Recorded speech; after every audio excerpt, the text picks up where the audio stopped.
할렐루야. 말씀을 함께 봅니다. 이사야 66장 10절. 예루살렘을 사랑하는 자들이여, 다 그 성읍과 함께 기뻐하라. 다 그 성읍과 함께 즐거워하라.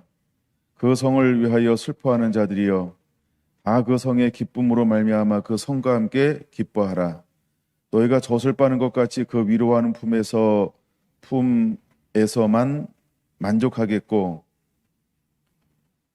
젖을 넉넉히 빤 것 같이 그 영광의 풍성함으로 말미암아 즐거워하리라. 여호와께서 이와 같이 말씀하시되, 보라, 내가 그에게 평강을 강같이 그에게 문 나라의 영광을 넘치는 시내같이 주리니, 너희가 그 성읍의 젖을 빨 것이며 너희가 옆에 안기며 그 무릎에서 놀 것이라. 어머니가 자식을 위로함 같이 내가 너희를 위로할 것인즉 너희가 예루살렘에서 위로를 받으리니, 너희가 이를 보고 마음이 기뻐서 너희 뼈가 연한 풀의 무성함 같으리라. 여호와의 손은 그의 종들에게 나타나겠고 그의 진노는 그의 원수에게 더하리라. 아멘.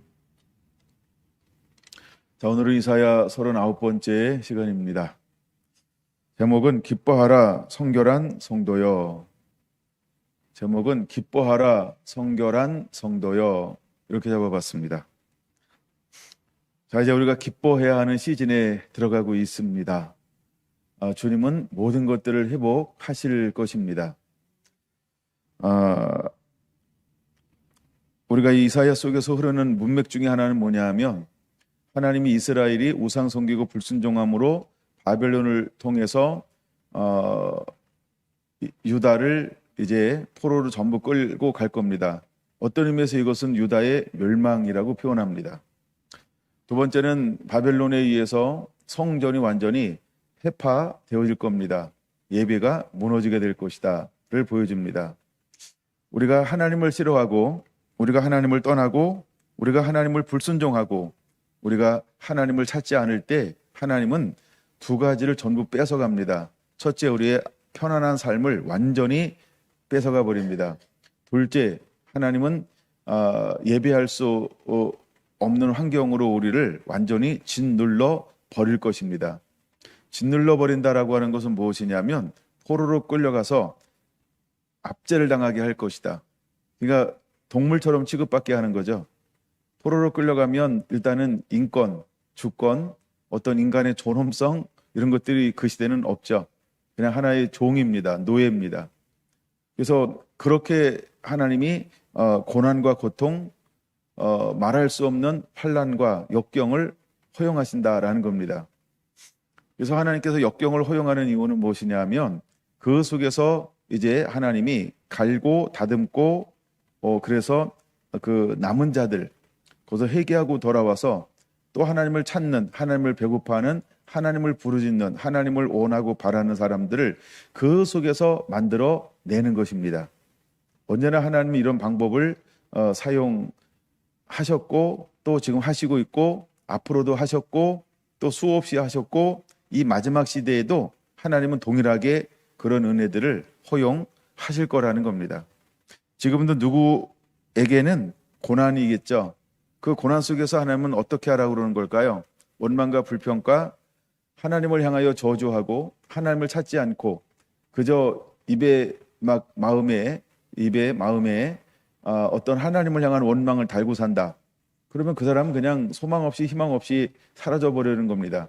근데 고난과 연단이 있는데 그 속에서 철저하게 회개하고 깨닫고, 그 속에서 하나님을 찾을 수 없는데 하나님을 찾고, 하나님을 부르짖을 수 없는데 하나님을 향하여 부르짖기 시작하면 하나님이 그 사람들의 그 기도를 듣기 시작한다는 것이죠. 앞으로 이런 시대가 오는 겁니다. 이걸 우리는 한 이래 또는 대환란이라고 표현하고 있는 것입니다. 여러분, 대환란이 왔을 때 어떤 사람들은 철저하게 그 환란 때문에 회개하는 사람들이 있을 겁니다. 근데 환란이 오기 전에 남은 사람들은 저는 다른 삶을 삽니다. 하나님은 그 사람들은 철저하게 보호하고 인도하고 하나님의 나라와 의 사역을 위해서 하나님이 모든 것들을 제하고 이기는 자의 삶을 통해서 사역을 하게 할 겁니다. 마지막 오기 전에 남은 사람들은. 근데 숨어 있는 사람들, 아직 하나님을 찾지 않은 사람들, 굶주리지 않은 사람들, 열망하지 않는 사람들, 소망하지 않는 사람들, 예비하지 않는 사람들, 찾지 않는 사람들, 하나님을 향하여 배고파하지 않는 사람들은 하나님의 그 고난을 허용해서 그 속에서 회개하는 사람들이 일어납니다. 하나님은 그 사람들은 거기서 불러내실 것이라는 것입니다. 그래서 크게 우리가 뭐 두 가지 측면에서 하여간 시대를 바라보고 읽을 수 있어야 합니다. 자, 지난 시간에는 시온이 순산함에 대해서 말씀을 나누었습니다. 이미 이사야 54장에서도 그들이 그렇지 않음에도 불구하고 순산한다라고 하나님께서 말씀을 해 주시고 있죠. 근데 마지막 때에도 동일하게 하나님은 그들을 순산하게 할 거라는 거죠. 왜냐하면 하나님은 출산의 문을 여는 분이기 때문에 그래요. 출산의 문을 여신 분이 순산하지 않겠느냐라고 하는 거죠. 그러니까 마지막 때에 어떤 환경이죠. 그 고난이라는 환경이든 뭐 모든 걸 잃어버렸던 환경이든 하여간 우리의 환경 속에서 하나님을 찾고 목말라고 준비된 사람들은 하나님께서 반드시 보호하고 인도할 것이다. 이거를 보여주고 있는 장면이 7절부터 9절까지의 장면인 것입니다. 왜냐하면 임신케 하신 분이 누구라 그랬어요? 여호와 하나님이 아니냐. 그러니 내가 너를 출산하지 않게 하겠느냐. 이건 놀라운 하나님의 사랑이고 계획이죠. 근데 우리가 그것을 깨닫고 믿음을 가지고 달려갈 수 있는 것, 이게 여러분 얼마나 큰 은혜인지 몰라요.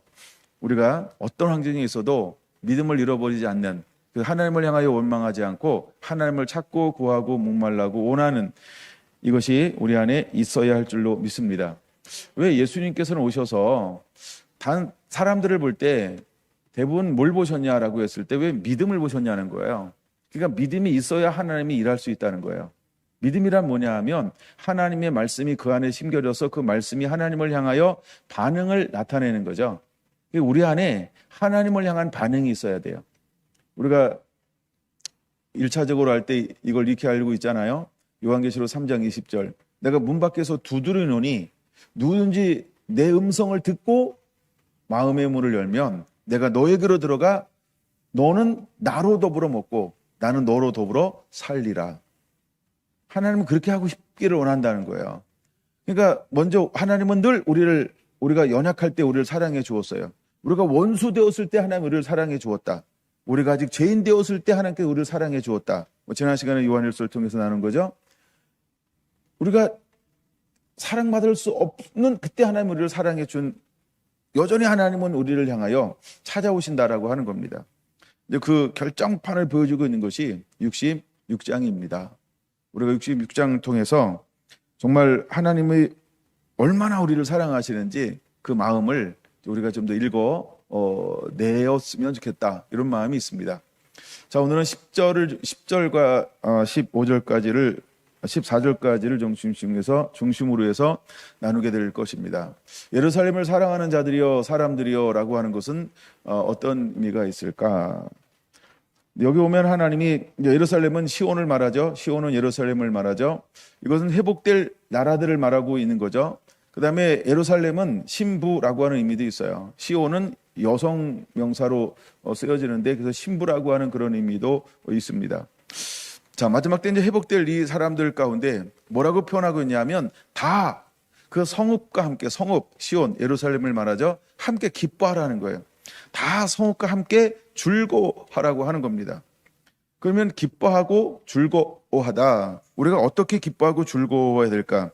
기뻐하라라고 하는 말이 이제 히브리어는 네 가지의 단어를 사용합니다. 첫째는 사마흐라고 하는 단어를 사용하는데 이 기쁨이 막 솟아나는 상태를 말하는 거죠. 마음으로부터 기쁨이 솟아나면 이 사람 웃지 마 이러면 웃지 않을까요? 웃음을 참을 수 없는 거죠. 왜? 마음으로부터 막 이 기쁨이 솟아나니까. 근데 지금 여기 첫 번째 쓰는 기뻐하라라고 하는 말을 사마흐라는 히브리어를 쓰고 있다는 거예요. 그러니까 이 기쁨을 주체할 수 없는 상태로 하나님께서 이제 마지막엔 회복할 거라고 하는 겁니다. 그러면 우리가 어떤 때 기쁨을 주체하지 못할까요? 원하고 바라고 기대하고 소망하고 너무나 막 억눌렸어요. 황폐하고 막 짓눌리고 모든 걸 빼앗기고 막 흑암 가운데 있고 어둠 가운데 있고 압제 가운데 있고 폭암 가운데 있고 막 이렇게 눌려 살다가 드디어 하나님이 오셔서 어떻게 하신 거예요? 회복시켜 주신 거예요. 막 회복이 일어나요.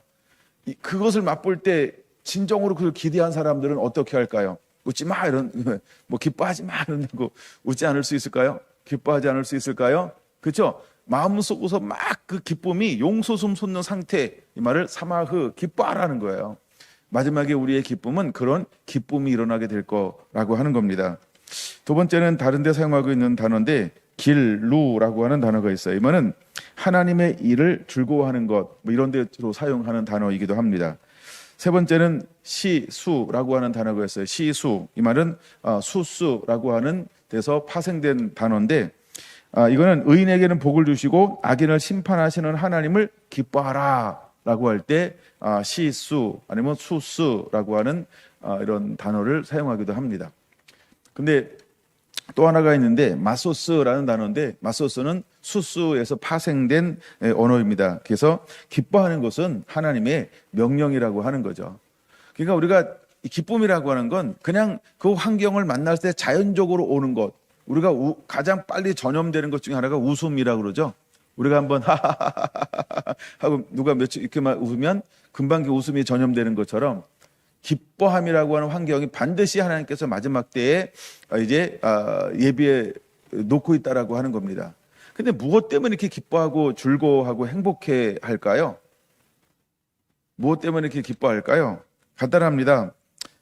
마지막 때는 잃어버린 수많은 영혼들이 영원한 생명으로 구원받게 될 것입니다. 그래서 이들은 기뻐합니다. 도시가 회복되고 나라들이 회복될 것입니다.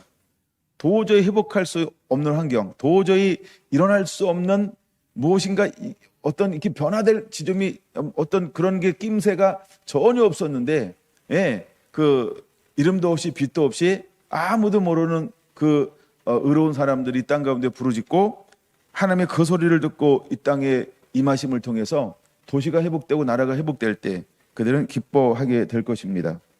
하나님의 통치권이 회복이 될 때 우리는 기뻐할 수밖에 없게 될 겁니다. 여러분, 하나님 통치권이 회복되는 동시에 성도들에게 주어진 모든 삶이 회복이 일어나게 될 겁니다. 그러면 자연적으로 기뻐할 수 있겠죠. 깨어졌고 상실되었던 아버지와의 관계가 회복할 때 우리는 기뻐할 수밖에 없을 겁니다. 관계 회복이라고 하는 것은 이제 우리 안에 불순종과 불신앙에서 오직 말씀에 대한 순종으로의 변화들이 일어나게 될 때 기뻐할 수밖에 없을 것입니다. 하나님의 은혜로 말미암아 기뻐하게 된다는 것입니다.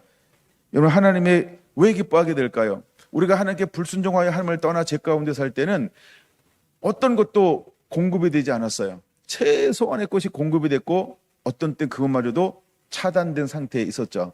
즉 우리가 하마스라고 하는 그 지역이 가자지구라는 지역이 그런 지역 아닙니까? 절대 빈곤 가운데 모든 의식주가 절대 부족 가운데 살고 있는 거죠. 그냥 어떤 기득권을 가지고 힘 있는 사람들만 그 공급되는 물자를 아마 나눠 가질 거예요. 그리고 대부분 이렇게 변방에 있는 수많은 정말 우리가 말하는 사람들은 많은 걸 못 누리고 아마 그런 절대 모든 필요의 부족 가운데 살고 있을 겁니다. 우리가 하나님을 떠났을 때에는 모든 것에 부족함이 있습니다. 근데 이제 하나님의 회복이 일어나기 시작합니다. 그때 왜 우리가 기뻐하고 즐거워할까? 모든 필요가 공급되어지기 시작할 것이기 때문에 기뻐하고 즐거워하는 것입니다. 이제 하나님은 그것을 예비해 놓으셨습니다. 하나님은 모두에게 그 놀라운 축복을 누리게 하실 것입니다. 할렐루야. 여러분, 기뻐하는 이유를 11절에서는 또 구체적으로 이렇게 우리에게 소개하고 있다는 거죠.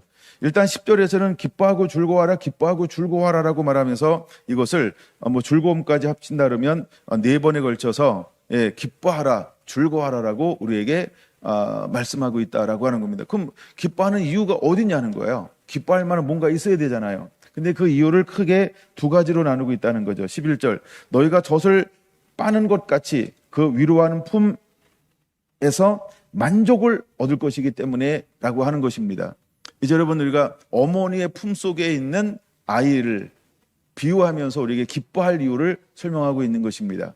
어머니의 품 속에서 젖을 빠는 이 아이처럼 평안하고 가장 안정된 상태가 있을까? 이건 최고의 평안함 중에 하나라고 하는 것입니다. 이거는 최고의 기쁨 중에 하나라고 하는 겁니다. 근데 마지막 때 하나님은 우리를 어떻게, 이 땅을 어떻게 회복할 것이냐, 마치 젖먹이는 어미 품에 안겨 있는 아기와 같이 이 땅에 있는 모든 잃어버린 수많은 심령들을 하나님이 그렇게 회복하고 끌어 안으실 것이다 라고 표현해주고 있다라고 하는 것입니다. 하나님은 우리를 이렇게 구원하실 것이고 회복하실 것입니다. 여러분, 정말 이 땅에 살면서 믿음의 거룩하고 믿음의 싸움을 싸우는 사람들은 이 11절이 얼마나 아름다운 건지 그냥 본능적으로 아는 겁니다. 근데 만약에 우리가 머리로 이것을 이해하려고 하잖아요. 절대 와닿지 않는 게 어쩌면 11절입니다. 10절도 기뻐하지도 않죠. 시큰둥하는 거죠. 시큰둥. 시큰둥하는 거예요. 우리가 이 표로를 모르면 시큰둥하는 겁니다. 근데 마지막 때 어마어마한 우리가 말씀으로 사는데, 너무 좁은 길을 가는데, 말씀으로 사는데 하나님 말씀대로 사는 게 어렵고 힘들고 정말 협착한 길인데, 근데 이 인내함으로 믿음을 지켰다 하면서 마지막에 하나님께서 우리를 축복해 주는 그걸 한번 생각해 보라고 보면 어떨까요? 여러분, 이것은 놀라운 걸 하나님은요, 그러니까 우리가 상상할 수 없는 걸 하나님은 예비해 놓으셨다는 거예요. 사랑하는 성교랑 성도 여러분, 우리에게 어떤 일이 온다 할지라도 믿음의 선한 싸움을 싸워 반드시 이기는 자가 되기를 예수님의 이름으로 축원합니다. 그때 하나님은 우리에게 너무너무 놀라운 어마어마한 것을 예비해 놓으시고 있다라고 하는 것입니다. 두 번째는 그 영광의 풍성함으로 말미암아 즐거워할 것이다 라고 말하고 있습니다. 이게 기뻐하는 이유라고 하는 거예요. 영광의 풍성함, 이게 뭘까요? 하나님의 임재, 카보드를 말하는 겁니다. 하나님의 임재를 말하는 거예요. 이 하나님의 그 임재, 하나님이 함께 하심, 그 하나님의 모든 것이, 그냥 그분 자신이 우리와 함께 오셔서 함께 해주는 거예요. 그 영광 안에서 모든 것이 그대로 일어나게 되어지는 거예요. 여호와의 영광이 임하면 정말 우리가 마음 모은 거, 우리가 하고 싶은 거, 우리가 원하는 거, 우리가 기대하는 거, 우리가 바라는 거, 모든 것이 그냥 풀어지고 해결되어지는 것이 카보드, 하나님의 임재 안에서 가능한 겁니다. 근데 하나님은 마지막에 이렇게 하시겠다라고 지금 약속해 주고 있는 것입니다. 그러므로 우리는 믿음의 주님을 바라보고 십자가의 고난의 길을 걸어갈 수 있습니다. 하나님은 너무너무나 최고의 것을 예비해 놓으셨습니다. 그러므로 우리는 나의 원대로 마옵시고 아버지의 원대로 되기를 원하나이다라고 고백하면서 내 뜻을 이룬 것이 아니라 아버지께서 원하는 그 삶을 살아내야 될 이유가 분명히 있다라고 하는 것입니다. 여러분, 하나님은 그 축복을 우리에게 예비해 놓으셨어요. 더 나아가 12절은 이렇게 말합니다. 여호와께서 이같이 말씀하시되 보라, 내가 그에게 평강을 강같이 흐르게 할 거라고 하는 겁니다. 여러분, 강이, 여기서 말하는 강은 마르지 않는 강이죠. 평강이 강같이 흐르게 할 거라는 겁니다. 강 같은 평화, 강 같은 평화. 평강이 강같이 흐르게 할 거라는 거예요. 그 시원한 물이, 모든 것을 소성시키는 그 물이 끊임없이 흐르고 또 흐르는 그 강같이 하나님께서 우리에게 오셔서 내 삶을 평강으로 가득 채우게 할 거라는 거예요. 지금까지 믿음 때문에, 말씀 때문에, 예수님 때문에, 십자가 때문에 고통당하고 힘들고 어렵고 막 그 수많은 것들을 통과하고 이기고 막 인내했는데, 드디어 때가 오면 하나님께서 우리에게 잘했다 칭찬하면서 평강을 강같이 막 끊임없이 우리 삶 가운데 넘쳐 흐르게 하겠다라고 하는 것입니다. 여러분, 이것을 아무도 막을 수 없고 빼앗을 수 없다는 걸 믿으시기 바랍니다. 하나님이 우리에게 이런 걸 예비해 놓고 있어요. 또 하나, 네 번째 뭘 예비해 놓고 있을까요? 11절. 그에게 문 나라의 영광을 넘치는 시내같이 주리라 라고 말하고 있습니다. 문 나라의 영광을 이라고 말합니다. 문 나라는 무엇을 말할까요? 그냥 하나님 나라를 말하는 겁니다. 이제 하나님께서 예루살렘을, 하나님께서 시온을 여호와의 영광이 넘치는데 어떻게 넘친다고 말하고 있어요? 시내같이 주겠다라고 표현하고 있는 것입니다. 그 온 땅에 하나님의 영광으로 가득 채울 거라고 하는 것입니다. 구석구석 채울 거라고 말하고 있는 것입니다. 마치 여러분, 이 강을 우리 몸속에 흐르는 혈관이라고 한번 생각해 보시기를 바랍니다. 우리의 혈관이 안 가는 몸이 없죠. 만약에 혈관이 내 몸을 통과하지 않는다라고 하는 것은 무슨 의미예요? 썩어진다라고 하는 의미가 있어요. 근데 문 나라의 영광이 시내같이 흐르게 될 거라고 하는 것입니다. 이제는 구석구석에 요소요소에 중요한 것만 아니고 꼭 필요한 것만 아니고 우선순위 이런 게 아니고요. 모든 것에 하나님은요. 여호와의 임재로 하나님의 함께 하심을요. 그 빛을 그 존재를 하나님이 신에같이 흐르게 할 거라고 표현하고 있는 것입니다. 여러분 이게 마지막 때의 영광인 것입니다. 하나님 이런 회복을 예비해 놓고 있어요. 그러므로 우리는 기뻐하고 기뻐해야 한다는 것입니다. 여러분 기뻐해야 될 이유가 있다는 거예요. 우리가 고난을 믿음을 연단을 참는 게 아니고 인내하는 거죠. 끝까지 인내하는 자를 보겠느냐라고 할 때 왜 우리가 인내할 수 있을까요? 바로 이 소망의 주님을 내가 만나면 그때부터는 인내할 수 있습니다. 왜? 그 기쁨이 기다리고 있기 때문입니다.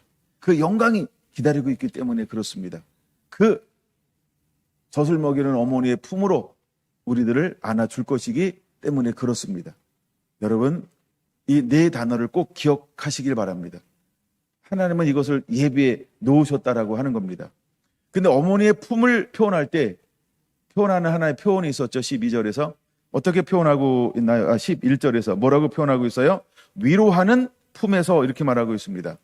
너희가 젖을 빠는 것 같이 그 위로하는 품에서 만족을 얻겠다 이렇게 말하고 있습니다. 위로하는 품이라고 표현하고 있습니다. 왜 위로라고 하는 단어를 쓰고 있을까요? 수고했다는 겁니다. 잘 싸웠다는 겁니다. 내가 잘 너희 사명을 감당했다는 겁니다. 야 착하고 충성된 동안 내가 지극한 작은 일에 충성하였도다. 참 잘했다는 겁니다. 여러분 우리 모두는 정말 주님께서 우리에게 오실 때 그런 칭찬받는 자가 되어야 합니다. 참 잘했어. 참 대견하다. 참 고마워. 내가 버텨줬구나. 인내해줬구나. 내가 너의 십자가를 온전히 잘 감당해줬구나. 너는 지극히 작은 것에 충성하여 줬구나. 내가 너무 자랑스럽단다. 내가 널 너무나 기쁘단다. 넌 나의 기쁨이란다. 여러분 주님은 위로할 준비가 되어져 있다는 겁니다. 여러분 하나님의 위로가 어떤 것을 우리에게 가져다 줄까요? 오늘 그걸 좀 많이 살펴볼 건데 그 다음에 이렇게 표현하고 있다는 거죠. 13절 볼까요? 어머니가 자식을 위로함 같이 내가 너희를 위로할 것인즉 너희가 예루살렘에서 위로를 받게 될 것이다 라고 말하고 있습니다. 여러분 13절에는요 위로라고 하는 단어를 세 번이나 사용하고 있다는 거죠. 그래서 11절하고 이 단어를 네 번이나 사용하고 있다는 거죠. 그러면 마지막 때 위로라고 하는 단어는 뭘까요? 수고했다, 잘했다. 하나님이 칭찬하고 인정하는 것입니다.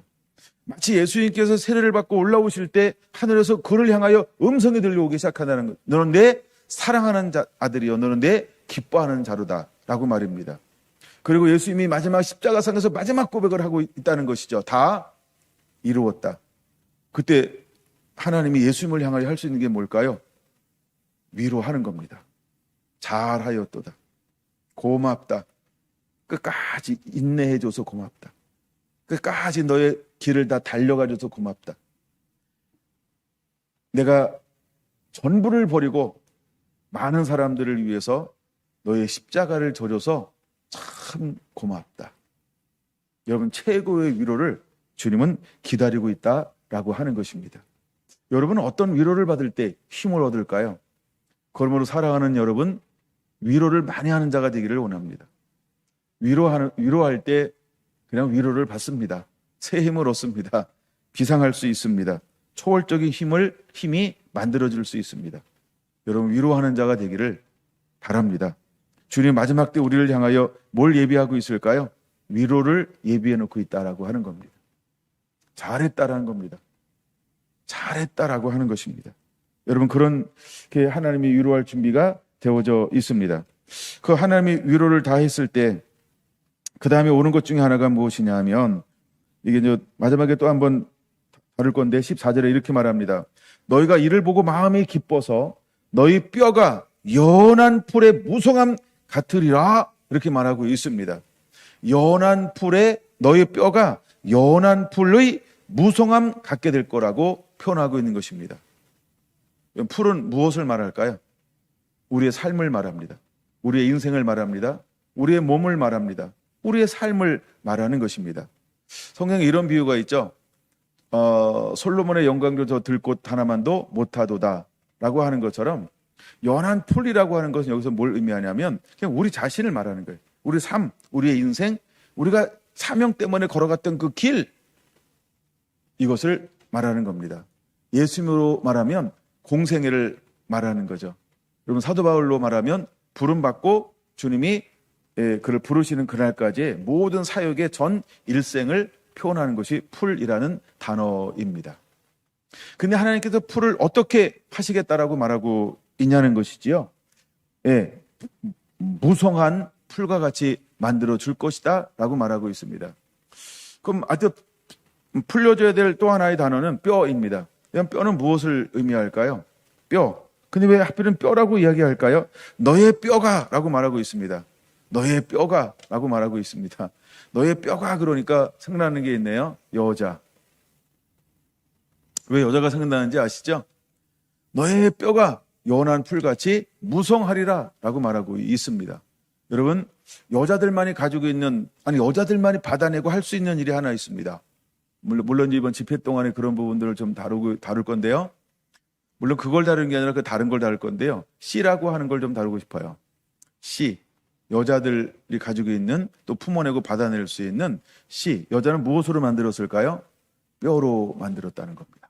남자는 흙으로 만들었다는 겁니다. 근데 너의 뼈가 무성한 풀같이, 풀이 무성함 같게 하나님께서 축복해 주겠다라고 말하고 있는 것입니다. 또 하나 뼈 그럴 때 여러분 생각나는 게 있어야 되는데, 이사야 58장이죠. 58장 11절 기억나나요? 뼈를 경고케 할 것이며 라는 단어가 하나 있습니다. 이 뼈라고 하는 거, 물론 신명기 28장에도 뼈가 나옵니다. 우리가 말씀에 불순종할 때 뼈가 마르며 뭐 이런 단어도 있습니다. 또 우리가 뼈 그러면 생각나는 게 또 있나요? 에스겔 골짜기에 마른 뼈들. 그럼 마른 뼈들은 무엇을 상징하는 것이죠? 이스라엘을 상징한다라고 하는 겁니다. 그러니까 뼈라고 하는 것은 여러 의미가 있다는 거죠. 여러분, 뼈, 여기서는 뭘 말할까요? 그냥 우리의 삶을 말합니다. 그냥 우리의 삶으로 정리하고 싶어요. 풀도 우리의 삶으로 표현하고 싶다는 겁니다. 근데 하나님께서 뼈를 무엇같이 무성하게 하나님께서 하실 거라고 말하고 있나요? 연한 풀의 무성함 같이라고 말합니다. 근데 왜 연한 풀일까요? 왜 연한 풀일까요? 내가 너를 어린아이 같이 새롭게, 내가 너를 새롭게 회복할 것이다 라고 하나님께서 말씀하고 있는 것입니다. 나이가 먹으면 먹을수록 몸에서 진액이 나오지 않아서 뼈가 부러졌을 때 굉장히 더디 붙죠. 그러면 어리면 어릴수록 뼈는 뼈에서 진액이 풍성하죠. 그런 것처럼 연한 풀이라고 하는 것은 어떤 의미가 있냐 하면 그만큼 탄력성, 회복력이 굉장히 빠를 것이다 라고 하는 그 놀라운 하나님의 풍성한 계획감이 들어져 있는 단어라고 하는 것입니다. 그러니까 위에서 말한 네 가지의 단어랑 똑같은 단어의 뜻을 가지고 있는 것이, 내 뼈는 연한 풀같이 무성하리라 라고 하는 것도 동일한 의미가 있다는 겁니다. 여러분, 하나님은 이런 놀라운 계획을 가지고 있습니다. 이 땅이 타락할 거고 황무할 거고 황폐할 거고 무정할 거고 이제 막 무법천지가 될 겁니다. 사람들이 인권 하면서 기득권을 가진 악한 사람들은 이걸 이용할 거고, 선한 사람도 이것에 이용을 당할 가능성이 너무나 많습니다. 그러니까 어떻게 보면 막 정말 이제는 눈 뜨고 코를 막 내 것만 벼가는 게 아니고 다 벼갈 수 있는 그런 시대가 옵니다. 근데 주님은 이때 우리가 어떻게 하기를 원하고 있는 걸까요? 그렇죠? 우리가 믿음으로 살기를 원하는 겁니다. 말씀으로 살기를 원하는 겁니다. 하나님 말씀에 순종하며 사는 자가 되기를 원하는 것입니다. 그리고 그들을 향한 끝없는 사랑을 흘려보내기를 원합니다. 그리고 기꺼이 그들을 향하여 죽기를 원하고 희생하기를 원하고 헌신하기를 주님은 원하신다라고 하는 것입니다. 근데 하나님께 두 종류의 사람이 있다는 거죠. 하나님께서 사역자로 쓰는 사람들은 하늘의 능력과 권능을 부으셔서 그것을 실제로 이룰 것입니다. 그러나 남아있는 수많은 사람들은 그 속에서 하나님께 철저한 보호를 받게 될 거라는 것입니다. 근데 약간 크게 두 가지의 개념이 있습니다. 근데 이제 하나님은 이 마지막 때에 어쨌든 무엇이 오냐 하면 말할 수 없는, 우리가 믿음으로 산다는 게 너무나 좁은 길이 될 거라는 거죠. 예수 이름 때문에 미움을 받는 자, 예수 이름 때문에 죽임을 당하는 자, 예수 이름 때문에 왕따를 당하는 자, 예수 이름 때문에 어마어마한 박해를 받고 손해를 보게 될 것입니다. 근데 하나님은 이스라엘을 향하여서 뭐라고 말씀하고 있는가? 한번 이스라엘 전체를 한번 통해서 살펴보려고 합니다. 그럼 다시 한번 1장으로 한번 돌아가 볼까요? 하나님이 뭘 계획해 놓고 있을까요? 1장 24절을 한번 보고 싶습니다. 이사야입니다. 자, 이사야 1장 24절 같이 한번 읽어볼까요? 그러므로 주 만군의 여호와 이스라엘의 전능자가 말씀하시되 슬프다. 내가 장차 내 대적에 보응하여 내 마음을 편하게 하겠고 내 원수에게 보복하리라. 자, 편하게 한다는 말을 다른 말로 말하면 위로하겠다라고 하는 단어입니다. 자, 이제 하나님의 때가 되면 반드시 하나님께서 대적에게 보응하게 될 거라고 하는 것입니다. 우리가 왜 기뻐하고 즐거워해야 되는지 이미 하나님은 1장 속에서도 이 말씀을 숨겨 놓고 있다라고 하는 거죠. 왜 우리가 믿음으로 살며 끝까지 인내하는 자가 되어야 할까? 반드시 하나님은 보복하시는, 그리고 너희를 위로하시는 분으로 우리에게 오실 것이기 때문인 것입니다. 그럼 어떤 상황에서 하나님께서 우리를 어떻게 위로하실까? 25절입니다. 내가 또 내 손을 내게 돌려 내 찌꺼기를 잿물로 씻듯이 녹여 청결하게 할 것이다. 내 혼잣물을 다 제하여 버릴 것이다. 내가 내 재판관들을 처음과 같이 내 모사들을 본래 같이 회복할 것이다. 그리한 후에야 내가 의의 성읍이라 신실한 고울이라 불리리라 하셨나니. 이제 하나님께서 이걸 회복하시는 거죠. 죄인들이 득실거리고 죄인들이 기득권을 가지고 있고, 죄인들이 통치하고 지배하고 다스린 것처럼 일시적으로 하나님이 허용했지만 때가 되면 반드시 하나님께서 오셔서 그들을 어떻게 할 거라는 거예요? 전부 쓸어버리고 처음과 같이 하나님께서 회복하실 것이다 라고 말씀하고 있다는 것입니다. 그래서 27절 시온은 정의로 구속함을 받을 것이고 그 돌아오는 자들은 공의로 구속함을 받게 될 거라고 하는 것입니다. 그러나 여러분, 기득권을 가지고 하나님의 사람들을 압제하고 복음을 방해하고 우상 숭배하고 여전히 세상을 사랑하며 가는 사람들은 어떻게 할까요? 그러나 라고 하나님은 이미 예언은 28절에 예견해 놓고 있다는 거죠. 패역한 자와 죄인은 함께 패망하게 될 겁니다. 여호와를 버린 자도 멸망하게 될 것입니다. 하나님은 이런 것들을 이미 우리에게 말씀해 놓고 있다라고 하는 거죠. 그러므로 여러분, 우리는 치우치지 않고 세상의 야망과 욕심을 쫓아가는 것이 아니고 말씀의 그 좁은 길을 넓은 길처럼 평안한 가운데 달려갈 줄 아는 하나님의 사람이 되기를 예수님의 이름으로 부탁을 드립니다. 12장으로 넘어갑니다. 12장 1절. 그날에 내가 말하기를 여호와 예수께서 전에는 내게 진노하여 싸우나 이제는 주의 진노가 돌아섰고 또 주께서 나를 아니하시오니 내가 주께 감사하겠나이다 할 것이니라 라고 말합니다. 아니한다라고 하는 말이 하나님께서 우리를 위로하시겠다라고 하는 말씀입니다. 그럼 언제 위로하게 될 거라고 하는 말씀입니까? 11장 쭉 문맥으로 이런 일들이 벌어지게 될 겁니다. 그래서 10절, 11장 10절, 그날에 이새의 뿔에서 한 싹이 나서 만민의 기치로 서게 될 겁니다. 열방이 그에게로 다시 다 돌아오는, 열방이 회복되는 그날에 하나님은 어떻게 하겠다는 거예요? 하나님의 사람들을 위로할 것이다 라고 말하고 있습니다. 그러면 한 사람이 일어서기 전까지 하나님의 사람들은 이 땅에서 무엇을 당할까요? 좁은 길을 가고 압제를 당할 것입니다. 눌려 있을 것입니다. 희롱당하고 멸시를 당할 겁니다. 무엇 때문에? 예수 그리스도라고 하는 거룩한 이름 때문에. 여러분, 하나님의 이름 때문에 우리는 미움을 받을 거라고 하는 겁니다. 그래서 좁은 길을 걸어갈 것이죠. 그러나 때가 되면 반드시 하나님께서 오셔서 어떻게 하실 거라고 말하고 있습니까? 너를 위로할 것이다 라고 말씀하고 있는 겁니다. 여러분, 주님은요 놀라운 걸 계획해 놓고 있다라고 하는 겁니다. 그러니까 우리가 예수 이름 때문에 좁은 길을 걸어가고 미움을 받고 핍박을 받는 것, 이것에 초점을 맞추면 사단의 속는 것입니다. 사단은 우리가 마땅히 봐야 할 그 너머에 있는 주님의 놀라운 계획을 보지 못하도록 우리를 혼미케 할 것입니다. 여호와의 영광을 가려서 우리를 미혹할 것입니다. 그러나 이미 하나님은 때가 되면 반드시 하나님께서 그것을 넘어서 우리를 위로하기 위해서 오실 것이다 라고 약속해 놓고 있다라고 하는 것입니다. 여러분 12장 2절 한번 볼래요? 보라, 하나님은 나의 구원이시라. 내가 신뢰하고 두려움이 없으리라. 주 여호와는 나의 힘이시며 나의 노래시며 나의 구원이심이라. 할렐루야.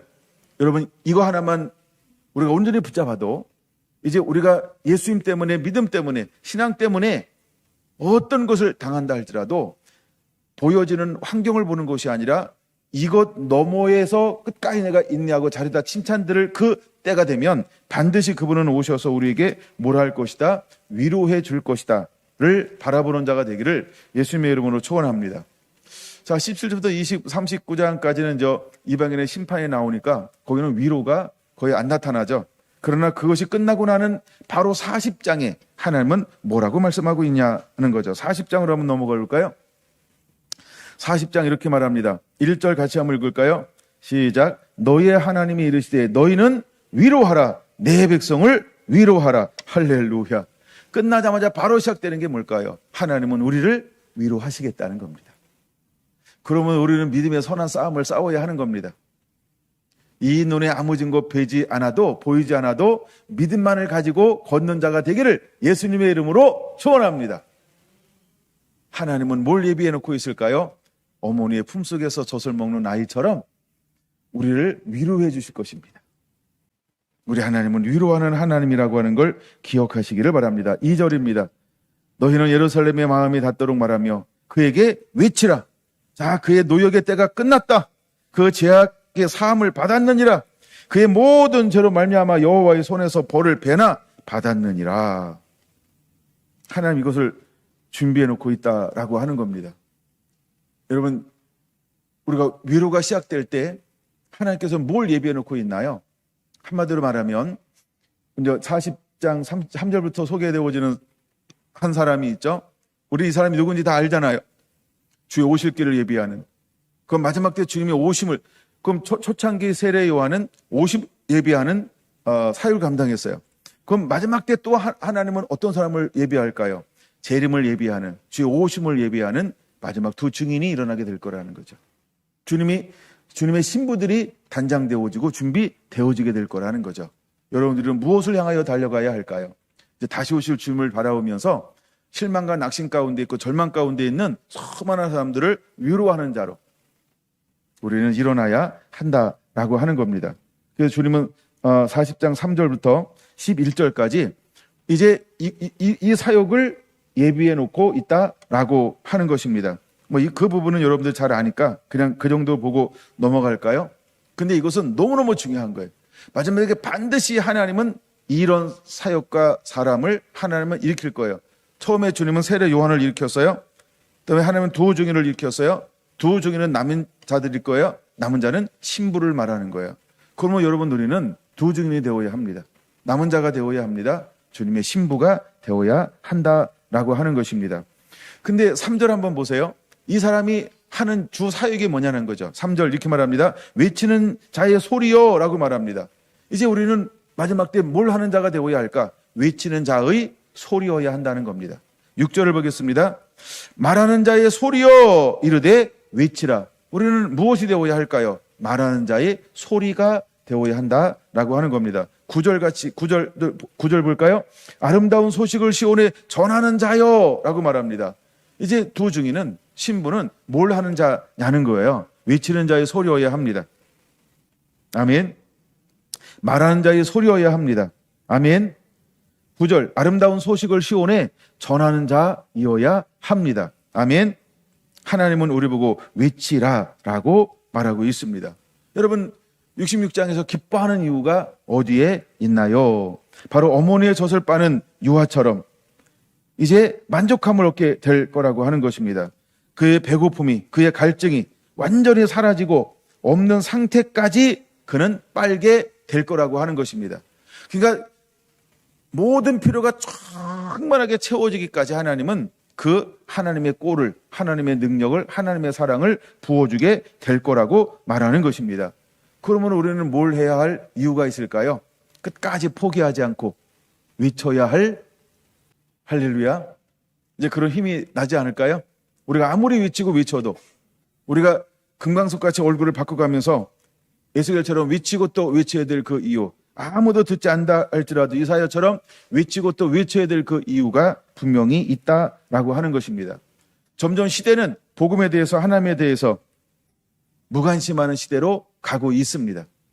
이것이 한국만의 문제가 아닌 전 세계에 동일한 현상들이 일어나고 있는 것입니다. 근데 하나님은 이때 어떤 사람들을 찾을까요? 일어나 외치는 자의 소리를 찾는 것입니다. 이제는 시온에 아름다운 소식을 전하는 자가 되기를 원하고 있는 것입니다. 하나님은 노아 보고 일주일 전에 와서 또다시 외치라라고 말합니다. 여러분, 주님은 마지막 때에도 끝까지 뭘 하기를 원할까요? 외치고 또 외치라고 말하실 것라고 하는 겁니다. 여러분, 요한계시록 11장 10절 이하에 보면 두 증인이 마지막, 그러니까 하나님이 기간을 정해놓죠. 42달.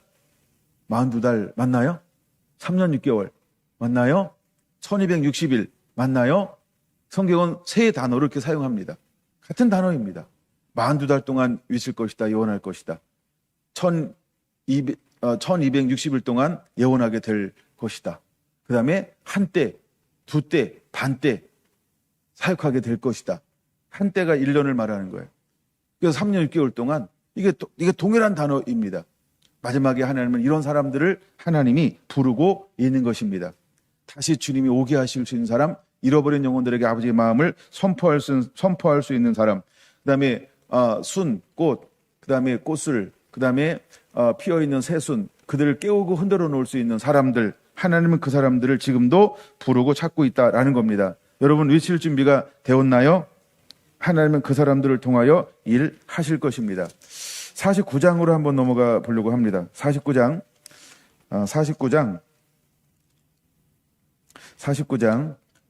먼저 13절을 같이 한번 읽습니다. 13절 시작. 하늘이여 노래하라, 땅이여 기뻐하라, 산들이여 즐거이 노래하라. 여호와께서 그의 백성을 위로하셨은즉 그의 고난당한 자를 긍휼히 여기실 것임이라. 할렐루야.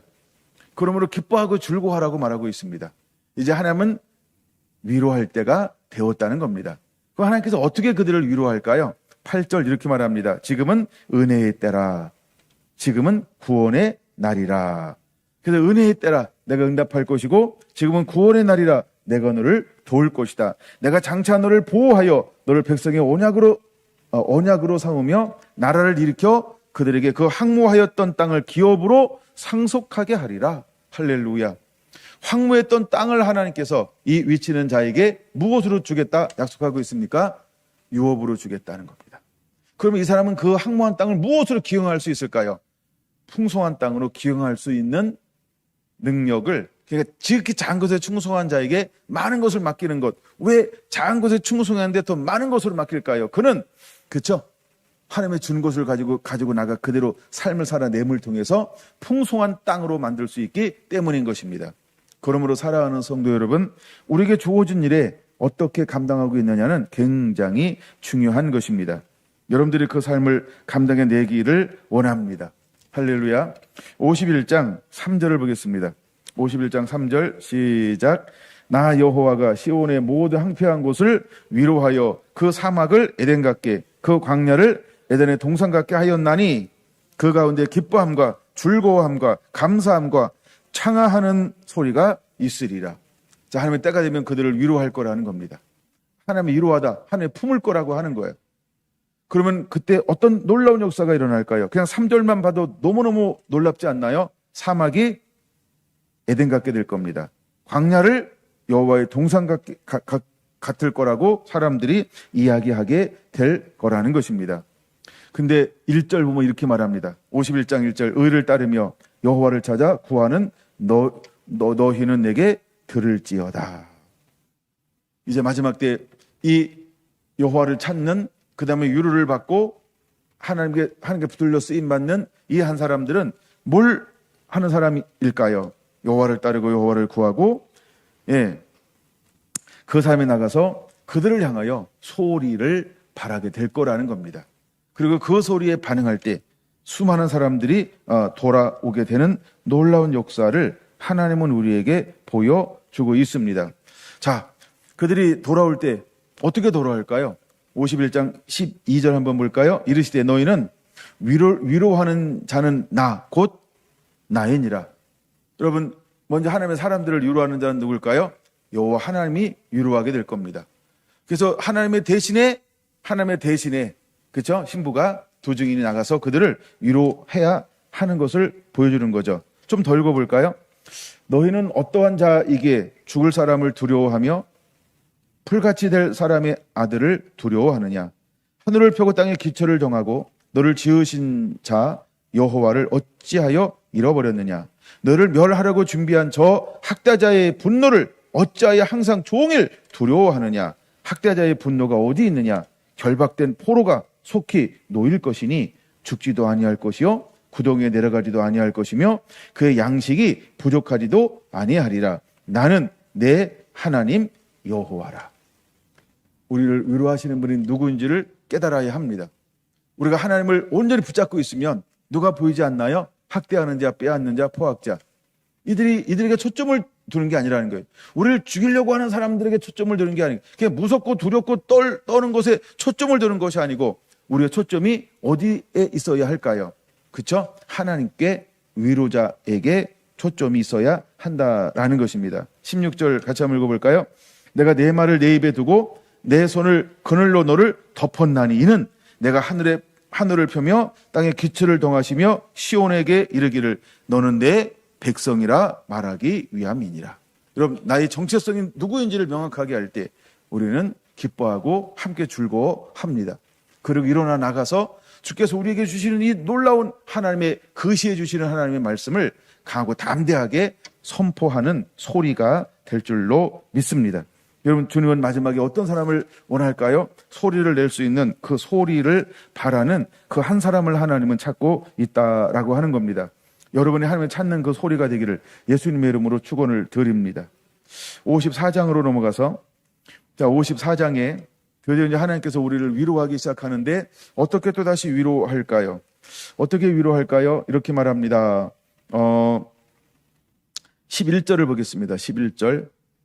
54장 11절 봅니다. 너 곤고하며 강풍에 요동하여 안위를 받지 못한 자여 보라. 안위라고 하는 게 뭐냐 하면 위로를 받지 못한다, 이런 의미예요. 그럼 왜 위로를 받지 못할까요? 잘 보라는 겁니다. 뭘 봐야 할까요? 내가 화려한 채색으로 내 돌 사이에 더하여 총옥으로 내 기초를 쌓으며 홍보석으로 내 성벽을 지으며 석류석으로 내 성문을 만들고 내 지경을 다 보석으로 꾸밀 것이며 내 모든 자녀는 여호와의 교훈을 받을 것이니 내 자녀에게는 큰 평안이 있을 것이며 너는 공의로 설 것이며 학대가 내게서 멀어질 것인즉 내가 두려워하지 아니할 것이며 공포도 내게 가까이 하지 못할 것이라. 보라, 그들이 분쟁을 일으킬지라도 나를 말미암지 아니한 것이니 누구든지 너와 분쟁을 일으키는 자는 너로 말미암아 패망하리라. 보라, 숯불을 불어서 자기가 쓸만한 연장을 제조하는 장인도 내가 창조하였고 파괴하며 진멸하는 자도 내가 창조하였은즉 너를 치려고 제조된 모든 연장이 때가 되면 어떻게 된다고요? 쓸모가 없게 될 것이다. 일어나 너를 대적하여 송사하는 모든 혀는 내게 정죄를 당하리니 이는 여호와의 종들의 기업이요 이는 그들이 내게서 얻은 공인이라 여호와의 말씀이니라. 그럼 여러분, 이제 우리가 11절 공고함과 강풍의 요동함을 받아서 하나님, 나는 왜 주님 안에서 나를 왜 안위를 받지 못하는 이 삶을 이렇게 오래도록 살게 하나요? 이 말이 무색하겠죠. 그럼 우리가 초점이 어디 있는 거예요? 예수님께서 바다를 걷고 풍랑이 올 때 제자를 향하여 뭐라고 말합니까? 믿음이 적은 자여 왜 두려워하냐는 거예요. 여러분, 우리가 마지막 때 온전히 하나님을 사랑하고 주님께 붙들려 있는 사람에게는 무엇이 보이지 않을까요? 공고하지 않을 겁니다. 강풍에 초점을 두지 않을 것입니다. 그리고 나를 향한 나를 도우시고 나와 함께하는 이 하나님이 어떤 분인지 그 하나님에게 초점을 두게 될 거라는 것입니다. 여러분, 그 준비가 되어져 있나요? 그 준비가 되어져 있나요? 여러분, 이제 이사야서를 전부를 묵상하고, 여러분들이 이사야를 어떻게 묵상하는지 몰라요. 물론 여러분들에게 이사야를 66장을 묵상하는 날은 하루였지만, 그러나 여러분은 그 속에서 뭘 발견했는지 모르겠어요. 우리가 이사야는 너무나 많은 걸 품고 있어요. 이 속에서 우리를 향한 하나님의 그 어마어마한 강대한 계획을 여러분들도 끊임없이 발견하게 되기를 예수님의 이름으로 축원을 드립니다. 이 정도 하고 66장으로 넘어가서 정리하고 말씀을 마쳐볼까요? 하나님은 한마디로 어떤 하나님이라는 거예요? 우리를 위로하는 하나님이라는 거예요. 하나님 우리를 향해서 어떻게 위로하시는 분일까요? 여호와 영광을 하나님은 우리에게 풍성하게 하실 거라고 하는 것입니다. 평강을 강같이 하실 것입니다. 영광을 넘치는 시내같이 하실 것입니다. 어미가 자식을 위로함 같이 할 것입니다. 뼈가 연한 불에 무성함 같이 하나님이 우리를 그렇게 위로하실 것입니다. 뼈라고 하는 게 뭐라 그랬죠? 모든 것의 회복을 의미합니다.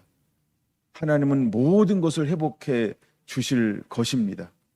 그러면 우리가 믿음 때문에 걸어가고 믿음 때문에 당하며 믿음 때문에 겪는 모든 수모 아무것도 아닙니다. 이 말이 위로가 될까요? 힘이 될까요? 현재의 고난은 장차 나타날 영광과 좋게 비교할 수 없도다. 여러분, 그 말씀을 기억하십니까? 이게 마지막 때를 걸어가는 하나님의 사람들에게 주는 하나님의 위로인 것입니다. 사랑하는 성도나 성도 여러분, 우리는 이 마지막 때에 배도하지 않는 자가 되어야 합니다. 타협하지 않는 자가 되어야 합니다. 탐욕스럽지 않은 자, 자기 자신의 이익을 추구하지 않는 자, 눈에 보이는 것을 쫓지 않는 자.